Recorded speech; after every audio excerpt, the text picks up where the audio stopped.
Hey, morning guys, it's the Tech Prepper. Hope you're all doing well. I'm out here in Tennessee scouting out some land for a potential field training company, and this is an area that's brand new to me. I am not used to trees and this type of terrain or this foliage, and I want to see if I can perform in a new area of operation that is brand new to me.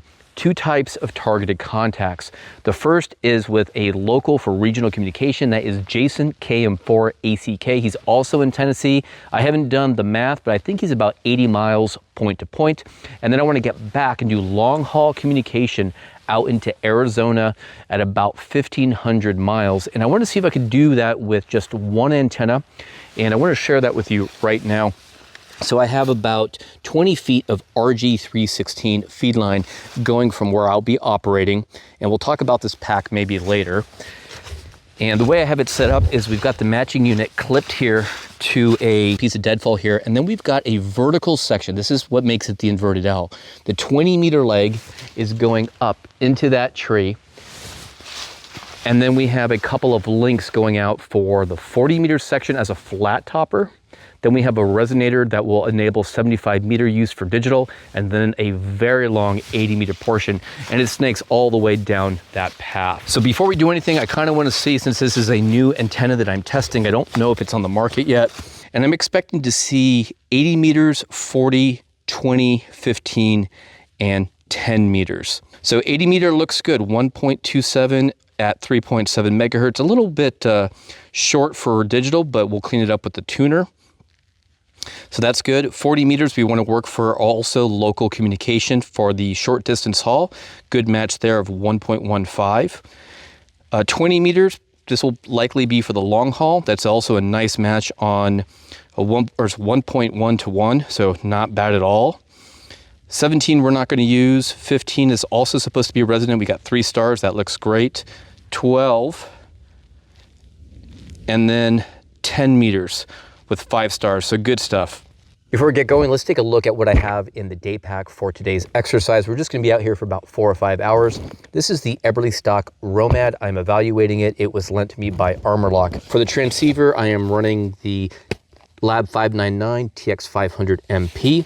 And then for the digital mode communication, which we will be doing, I am running the Panasonic FZM1 Mark II with iKey keyboard. Still plenty of room here for other support gear. I would say if you guys are looking at this pack for larger radios, you may just want to consider how much available space you have on the interior. But this pack also seems to have plenty of additional attachment points with MOLLE or PALS webbing here to attach additional gear. But for what we're doing today, this pack seems to be a pretty good fit for the components that we need for the exercise. So I just went ahead and did the deployment. We've got the TX500 MP sitting on 40 meters right now, and I made sure that I cleaned up the match with the tuner. Works great. Then went over to JSA call and did a quick heartbeat. And what I was looking for is to make sure we're getting regional comms on 40 meters. And I can just see by eyeballing, I know it's not perfect, but these 4 stations, KI4, HDU, KQ4, I know that I'm probably propagating into the southeast area and getting some good reports. So last night over HF radio, I sent out an email to Jason KM4ACK, and we established a time that we were going to meet, and we established that based on band activity being a good path for us, the short haul communication, 40 meters would be good, and that's at about 1800 UTC. It's 1755 UTC. Secondarily, we also agreed that his station would be listening on VARA HF on 7.09 megahertz. So the goal here is to do a peer-to-peer connection with Jason over HF. Now, the first thing I want to do is make sure that I set the transceiver to be on 7.091 megahertz. So we're on the agreed upon frequency, and now I want to make sure that I can tune up the radio. And we're tuned up. Now, I know that we should be around 80 miles out, so what I want to do next is use my off-grid prediction tool just as confirmation and look him up offline. And a few things we'll notice: we have been geo-detected in the area that we're in, and I can look up his call sign completely offline. We have no internet connectivity, and I'll put in his call sign, KM4ACK, and we'll see how close we are to that swag estimate. And as you can see here, we're at a distance of 86 0.32 miles from each other. And then we can also run a prediction. So the mode or the power that we're going to be using is the max 10 watts. So we'll select that this transceiver is capable of. And the mode is very significant in terms of our ability to make this happen. I'm going to do VARA 500. And we will go ahead and run a prediction. And it says right now, which is 1757 UTC, that 40 meters will work at 100% reliability, barring any type of weird solar activity. We've got Pat Winlink here. We have VAR running. I have in my outbox an email prepared for Jason KM4ACK. We're going to try to connect directly to him. So we'll do action connect. VARA HF is the transport, KM4ACK as the station, and our frequency that we agreed upon, and we will connect. So right now the transmitter is transmitting, and hopefully we can do this on 10 watts. We are going through a couple of connection attempts here. And it looks like we just got connected. KT7RUN to KM4ACK, as you can see there on the bottom of the screen. And it looks like success will be if this message clears our outbox, and hopefully Jason has something for me coming inbound. And right now the transceiver is doing its clickety-click, transmit, listening, transmit, and listening. So let's go ahead and also see what VARA is doing right now. So pretty cool stuff. And then in the background here, you can see it's sending out my peer-to-peer message to him. We're at about 0%, 20%, and we're gonna do this all in one take, guys. Success or fail, 47%. So we're doing an 86-mile station-to-station connection to Jason KM4ACK, also in Tennessee. Now, hopefully he's got a message for us. So once it's done transmitting on my end, I should be able to get the messages off of his station. So it looks like down at the bottom, it says accepting. We should see a message coming in from Jason. So I'm going to switch over to my inbox. My hands are freezing. And we're going to go ahead and see what comes back from Jason. But we are accepting some kind of message. Okay, so we've got a message right here. It says, welcome to Tennessee, KM4ACK. And let's see what he has for us. Glad you could make it to visit my corner of the world. Maybe next time we can meet up in person.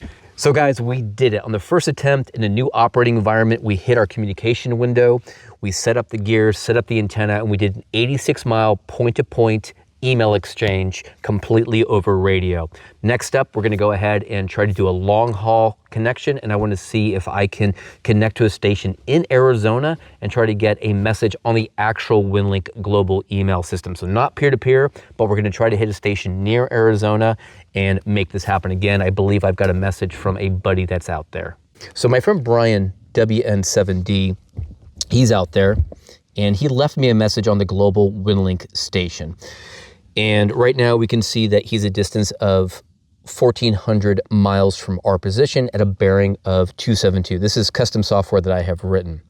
We're also going to try to use 10 watts on VARA 500 and do a prediction. And what we notice here is right now we have the ability to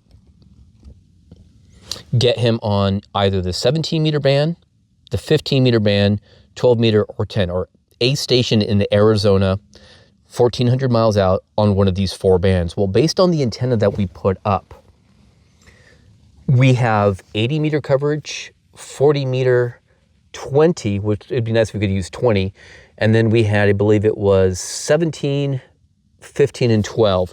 So what I'm going to try to do is find a WinLink station that is near Brian's location that has support for VARA 500 and also has support for one of these four modes, because we want to make this contact right now. So here's what we found. So I have this little tool that's not quite ready yet. It's called ET WinLink Find. I put the call sign of WN7D, the station in Arizona, my buddy. The mode is VARA, and I want to see if there are any VARA 12-meter stations 300 miles from Brian in Arizona, and there aren't any. We're going to go ahead and try that for 15 meters, and there aren't any that meet those characteristics. We'll do 17. 17 is very high for us on a match. There is one station, KE2BC. I don't feel comfortable doing that. But then I think we also had good luck on 10 meters. Hopefully there's a 10-meter station out there. Nothing. So right now, The point here is there's only one station around Brian's area, 1,400 miles out, that's on a band that we're able to hit with reliability using the gear we have right now. So the other thing that is also an option is not so much using 17 meters, that's kind of a high match, but the prediction software that I have been working on over here has this option called later. And right now it is 1800 UTC. That's what now shows. We go to later. We look at the next hour, 1900, we're still having the same bands there. But then if we look at 20 UTC, which is an hour and 94 minutes, or sorry, 94 minutes out from us, 20 meter opens up. So we can do a couple things. We could stop what we're doing right now. We can do other things around camp, and then we can try to do 20 meter operation 90 minutes from now. So stand by on what we decide. Which is 14 megahertz, so are you? Well, I'm filming. You're on air, bud. Okay. This rain is nice, though. Yeah. All right, guys, so it's 1900 UTC. We've been waiting for half an hour, and we still have 1 hour before the band may open up for us on 20 meters to get our signal here from Tennessee into Arizona. So with a little bit of rain, I am going to do a few things here since I don't have a shelter system. I'm going to leave the TX500 MP out here in the rain just to do some testing and take advantage of this opportunity. But I did put the other gear into the vac track here just for safekeeping. And these are watertight connectors, so we should be good. And then I'll put the antenna bag in here as well. And then I'll just use my rain jacket to cover the pack. All right, guys, here it is raining right now, and had to make a few adjustments. We are sending a sit rep to my buddy Brian. Unfortunately, I had to go into a different station, a station that is local here, with the 20 meter vertical, even during the time it being about 20 hours UTC, unable to make it there. So since our conditions have no longer been conducive to fun operating, we're going ahead and just doing the session however we can. So we can see here we've got a couple of emails. We got two from WN7D regarding touch base and Air Force Mars. I'm not going to open up that one.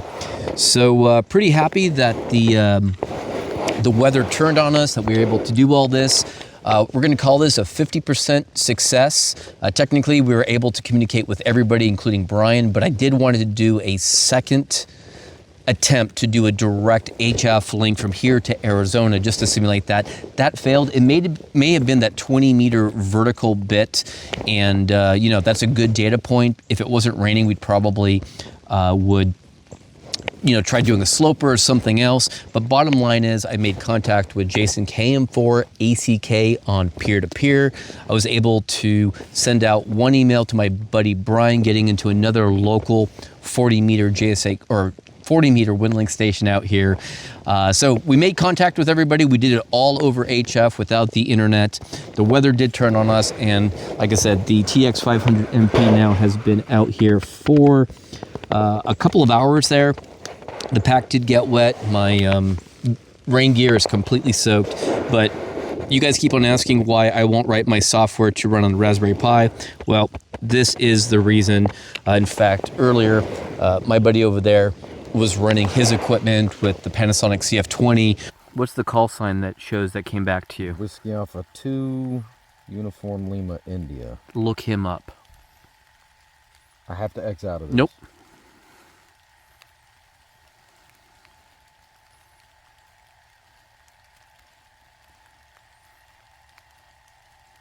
Gotta love these ruggedized tablets in the rain.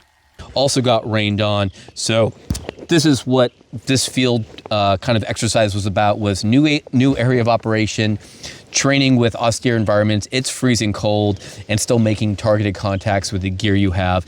Anyways, guys, if you like this, let me know. I'm happy to do more of these videos that are very much real world, where there are curveballs thrown your way. With that said, I'm the Tech Prepper. Be strong, be safe, and be prepared. And guys, consider supporting me over on Buy Me a Coffee if you want to see more software development, more off-grid comm stuff, member-only streams, early access to some limited gear, things of that nature. All right, cheers all. Oh, cheers from Tennessee.